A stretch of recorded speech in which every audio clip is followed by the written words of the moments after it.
అందరికీ నమస్కారం. నేను మీ డాక్టర్ ఆర్బి సుధా. ఇప్పుడు మనం మాట్లాడుకోబోయేది విపరీత రాజయోగాల గురించి మాట్లాడుకుంటాము. సో విపరీత రాజయోగాలు ఎలా ఫామ్ అవుతాయి, అసలు ఏమిస్తాయి అంటే ఏంటంటే ఎవరికైనా కావాల్సింది రిజల్టే కదా. సో ఎలా ఫామ్ అవుతాయి, ఎలా రిజల్ట్స్ ఇస్తాయి అనేది చూద్దాము. మనం జనరల్గా జాతక రీత్యా చూసాము అంటే 12 భావాలు ఉంటే 12 హౌసెస్ అంటే రాసులు అని చెప్పుకుంటూ ఉంటాము. ఇదేంటంటే లగ్నాత్ ఎక్కువ చూసుకుంటాం, అలాగే రాశి వారిగా కూడా చూసుకుంటూ ఉంటాం అన్నమాట. దుస్థానాలు అనేది మనం చూసుకుంటాం. ఏదైనా సరే పాజిటివ్ అండ్ నెగిటివ్ కలయిక అనేది మనకి తెలిసిందే, లైఫే అంతా. అలాగే జాతకం కూడా అలాగే ఉందన్నమాట. అంటే ఏంటంటే చదువుకున్న వాళ్ళకి అంటే జాతక అస్ట్రాలజర్స్కి వాళ్ళకి తెలుస్తుంది. ఇది మీకు తెలియడానికి కోసం మనం చెప్తున్నాం. దుస్థానాలు అనేది 6th అంటే 6వ ఇల్లు, 8th 8వ ఇల్లు, అలాగే ఏంటంటే మనం ఎక్కువ 12వ ఇల్లు చెప్పుకుంటాం, 12th హౌస్ చెప్పుకుంటాం. అంటే 6వ ఇంటికి ఏంటంటే ఎక్కువ ఎనిమీస్ అలాగే లోన్స్ అని చెప్పుకుంటూ ఉంటాం అన్నమాట. అలాగే సర్వీస్ కూడా ఉంది, అంటే పాజిటివ్లోనే నెగిటివ్, నెగిటివ్లోనే పాజిటివ్ చూసుకుంటాం. 8వ ఇల్లు అంటే సీక్రెట్ హౌస్ అని చెప్పుకుంటూ ఉంటాం, అంటే లాంజివిటీకి కూడా మనం చెప్పుకుంటూ ఉంటాం. అలాగే ఏదైనా మనకి ప్రాపర్టీ ఇష్యూస్ కానీ, ఇప్పుడు కోర్ట్ కేసెస్ కానీ ఇలాంటి వాటి కొన్ని ఇబ్బందులు అంటే జైలుకి వెళ్ళేది ఇవన్నీ చెప్పుకుంటూ ఉంటాం అన్నమాట. అదొకటి కాకుండా మనకి 12th హౌస్ అంటే 12వ భావం. 12వ భావం కానీ 12వ రాశి కానీ ఎప్పటికైనా లాసెస్కి మనం ఎక్కువ చెప్పుకుంటాం. అలాగే శ్రమకి చెప్పుకుంటాం, ట్రావెల్కి చెప్పుకుంటాం, ఏదైనా సరే లాసెస్కి చెప్పుకుంటాం. అదొకటి కాకుండా ప్లస్ పాయింట్ ఏంటంటే దాంపత్య జీవిత అనుకూలతకి కూడా మనం చెప్పుకుంటూ ఉంటాం అన్నమాట. అలాగే 6th హౌస్లో మనకి ఎప్పటికైనా సరే బెనిఫిట్స్ అంటే ఏంటి, మంచి చేసే గ్రహాలు. మనం ఎప్పటికైనా కొన్ని గ్రహాలు, మనకి 9 గ్రహాలు ఉన్నాయని తెలుసు. మంచి గ్రహాలు అలాగే ఏంటంటే మంచి చేసే గ్రహాలు, అలాగే కొంతవరకు చెడు చేసే గ్రహాలు అని పరిగణించున్నామన్నమాట. సో ఏదైనా సరే జాతక రీత్యా చూడవలసిందే. సో ఇప్పుడు మనం విపరీత రాజయోగం అంటే ఏంటంటే మనం రజనీకాంత్ గురించి కూడా మనందరూ చెప్పుకుంటూ ఉంటారు. అంటే మార్స్ ఎగ్జాల్టేషన్లో ఉన్నారని మనకి టైం సరిగ్గా తెలియదు అనుకోండి, బట్ ఏంటంటే సినిమా యాక్టర్స్కి చెప్పుకుంటూ ఉంటాం. విపరీత రాజయోగం అంటే అది ఒక ఎగ్జాంపుల్ కింద నేను చెప్పాను. రజనీకాంత్ స్టోరీ అందరికీ తెలిసిన విషయం. అంటే ఏంటి, బస్ కండక్టర్ కింద ఉండి అక్కడి నుంచి ఆయన ఇంత ఫేమ్కి వచ్చారనమాట. అంటే ఆయన కష్టంతో పైకి వచ్చారు. కష్టపడిందే ఏది రాదు, కానీ మనకి టైం అంటే కాలం కూడా కలిసి రావాలన్నమాట. సో ఇవన్నీ ఏంటంటే 3 కింద ఉంటాయి, అంటే 6, 8 and 12th హౌసెస్. దాన్ని హర్షయోగం, అలాగే సరళ యోగం, అలాగే ఏంటి విమల యోగం అని చెప్పుకుంటూ ఉంటాము. అంటే ఏంటి, 6th లార్డ్ 8లో ఉన్న, 8th లార్డ్ 12లో ఉన్న, 12th లార్డ్ 6లో ఉన్న, అంటే కలయిక కానీ ఒక పరివర్తన యోగం కింద మనం 6th లార్డ్ 8లో ఉండడం, పరివర్తన కాదు, ఆ ఇంట్లో ఉండడం కానీ ఉంటే కనుక మన ఈ యోగాలని చెప్పుకుంటూ ఉంటాం.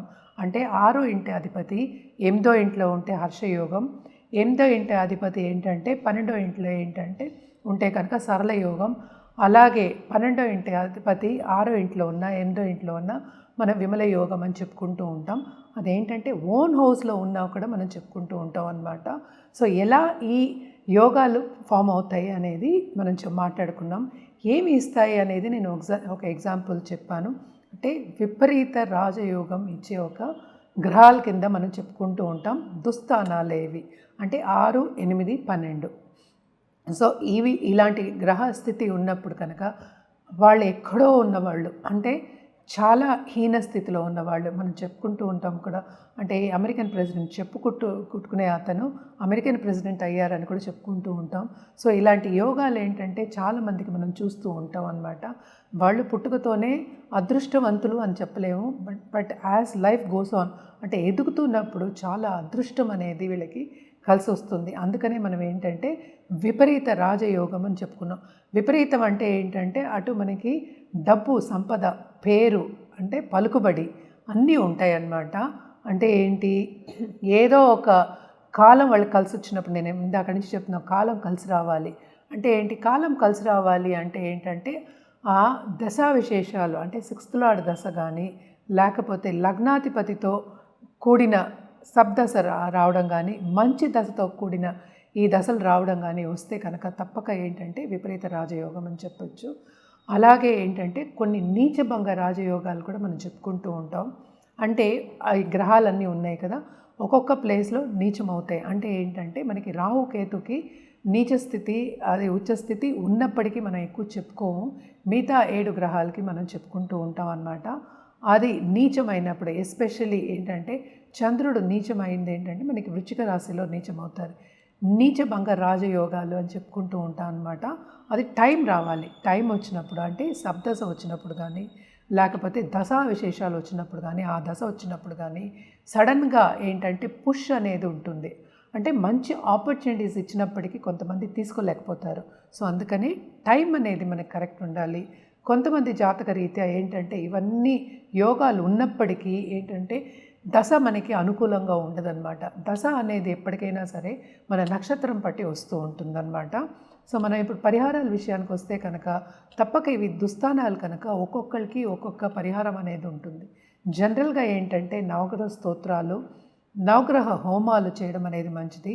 అలాగే ఎక్కువ మనం చెప్పేది ఏంటంటే ఈ ఏదైనా సరే ఈ గ్రహాలు ఉన్నాయి కదా, ఈ గ్రహ జపాలు చేయాలని చెప్పుకుంటూ ఉంటాము. అందుకనే జనరల్గా నవగ్రహ జపాలని చెప్పేసాను.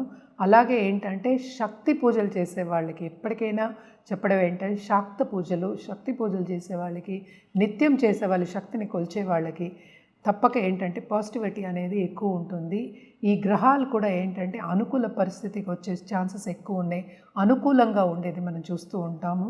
అండ్ మోస్ట్ ఇంపార్టెంట్ ఏంటంటే ఎప్పటికైనా సరే మనకి గోవు పూజలు చేయడం కానీ, గోవుని ఆరాధించడం కానీ చేస్తే కనుక తప్పక ఏంటంటే ఈ గ్రహాలన్నీ కొంతవరకు శాంతిస్తే కనుక తప్పక మనకి పాజిటివిటీ అనేది పెరుగుతుంది.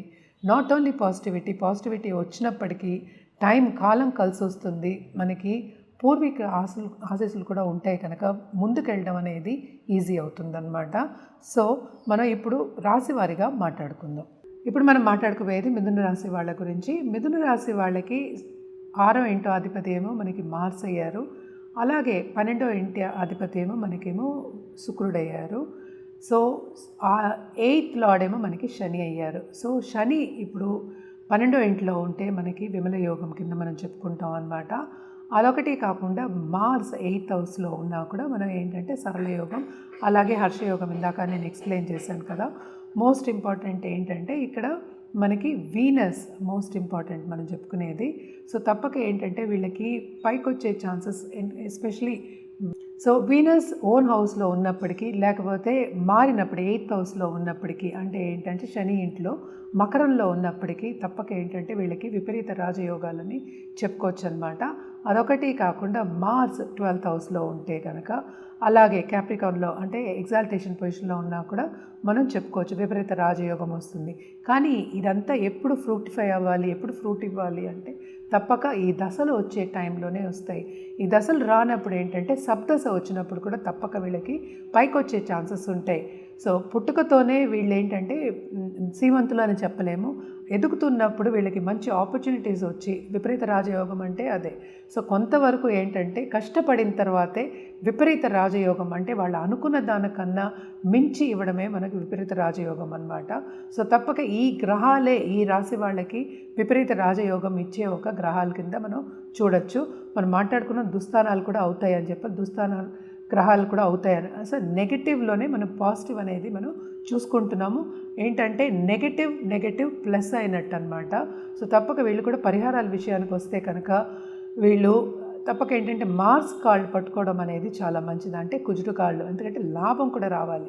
సో లాభం రావాలి అంటే కుజుడికి పూజ చేయడం కానీ, కుజు జపం చేయడం కానీ, అలాగే ఏంటంటే దుర్గాదేవికి కంటిన్యూస్గా పూజ చేయడం అనేది చాలా మంచిదన్నమాట. అలాగే నరసింహం కూడా పూజ చేయొచ్చు అనమాట. మనం ఎక్కువ వెడ్నెస్డేస్ చెప్పుకుంటాము. సో తప్పక నరసింహం పూజ చేసుకుంటే చాలా మంచిది. ఉగ్ర రూపాలకి చేసుకుంటే వీళ్ళకి చాలా మంచి జరుగుతుంది. సో ఎప్పటికైనా సరే విపరీత రాజయోగం అనేది ఏంటంటే కొంత కష్టకాలం ఉన్నప్పటికీ, కష్టం లేదే అంటే ఏంటి ఫలితం లేదని మనం ఎప్పుడు చెప్తూ ఉంటారు, పెద్దవాళ్ళు కూడా చెప్తూ ఉంటారు. సో కొంత కష్టకాలం ఉన్నప్పటికీ నీరసపడకుండాను, ఆయన ఉద్రేగానికి వెళ్లకుండాను, కోపతాపాలు తెచ్చుకోకుండాను పేషెంట్గా ముందుకెళ్తూ ఉంటే విపరీత రాజయోగం వచ్చే టైం పరిగణించుకుని అంటే జాతక రీత్యా పరిగణించుకుంటే తప్పక ఏంటంటే ఆ పుష్ అనేది ఉంటుంది మీకు. అంటే ఏంటి మంచి ఆపర్చునిటీస్ వస్తాయి. ఎక్కడో ఏమి సాధించలేము అనుకున్న వాళ్ళందరూ సాధించిన వాళ్ళు చాలామంది ఉండాలి. అంటే ఏంటి పేషెన్స్ ఉండాలి, పర్సీవరెన్స్ ఉండాలి, పట్టు విడుపు లేకుండా ముందుకు సాగే ఒక దశగా నడుస్తూ ఉంటే కనుక తప్పక విపరీత రాజయోగం అనేది విపరీతంగా ఉంటుంది మీకు. ఇవన్నీ ఏంటంటే మోస్ట్ ఇంపార్టెంట్, జాతక రీత్యా ఎప్పుడు వస్తుంది అనేది టైం అనేది వెరీ ఇంపార్టెంట్. టైం పరిగణించుకుని మనం చేయడం అనేది అంటే పరిహారం చేయడం అనేది వెరీ ఇంపార్టెంట్. పరిహారం కూడా ఎందుకు చెప్తాము అంటే ఈ టైం వచ్చే వరకు, ఈ కష్టకాలం తీరి మంచి కాలం వచ్చే వరకు కొంతవరకు ఓర్పు కావాలి కనుక, నీరస పడకూడదు కనుక తప్పక ఏంటంటే మన రెమెడియల్ మెషర్స్ కానీ పరిహారాలన్నీ చెప్పడం అనేది జరుగుతుంది. ఎప్పటికైనా పాజిటివ్గా ఉంటే పాజిటివ్గా జరుగుతుందనేది మనకి ఏంటంటే జాతక రీత్యా కాకుండా జనరల్గా కూడా మన పెద్దవాళ్ళు చెప్పున్నారనమాట. సో కష్టకాలం అనేది తీరాలి, మనకి విపరీత రాజయోగం పట్టాలి అంటే ఫస్ట్ జాతక చూపించుకోవాలి. జాతక రీత్యానే ఇవన్నీ చెప్పడం జరుగుతుంది. అది కూడా టైం అనేది చెప్పడం జరుగుతుంది. దానికి పరిహారాలు కూడా ఏం చేయాలి అనేది చెప్పడం జరుగుతుందన్నమాట. అది పూజ అవ్వచ్చు, జపం అవ్వచ్చు, లేకపోతే జాతిరత్నం అవ్వచ్చు, లేకపోతే ఇంకో చిన్న పరిహారాలు కూడా అవ్వచ్చు. సో నిత్యం పూజ చేసుకునే వాళ్ళు తప్పక నిత్యం పూజ చేసుకోవచ్చు.